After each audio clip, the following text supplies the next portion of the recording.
4,5%. L'Iran augmente à nouveau sa concentration en uranium enrichi. L'Agence internationale de l'énergie atomique, l'organisme de surveillance nucléaire de l'ONU, a confirmé cette information. Dans le même temps, un porte-parole de l'Organisation iranienne de l'énergie atomique a déclaré qu'une pureté de 5% pourrait être utilisée pour aider à satisfaire les besoins énergétiques du pays. Ce niveau de pureté répond parfaitement aux besoins en carburant des centrales du pays.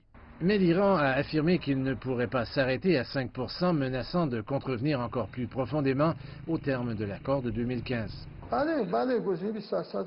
L'enrichissement d'uranium à 20% est une option pour la troisième étape de la réduction par l'Iran de ses engagements en matière nucléaire. Téhéran a déclaré qu'il souhaitait que les signataires restants de l'accord proposent des mesures pratiques et concrètes pour contrer les sanctions économiques paralysantes. Les États-Unis se sont retirés de l'accord l'année dernière et imposant des restrictions à de nombreux secteurs, y compris les industries pétrolières et financières qui sont cruciales pour l'Iran. Téhéran insiste sur le fait que l'accord contient des dispositions qui lui permettent de réagir à d'autres violations en réduisant son propre niveau de conformité. Cette décision a provoqué la colère des dirigeants américains. L'Iran fait beaucoup de mauvaises choses. Et rappelez-vous, l'accord d'Obama était l'accord le plus insensé que vous ne pourrez jamais trouver. L'Iran n'aura jamais d'armes nucléaires. L'Iran ne doit pas confondre la retenue américaine avec un manque de détermination de la part des Américains. Nous continuerons d'exercer des pressions sur leur économie.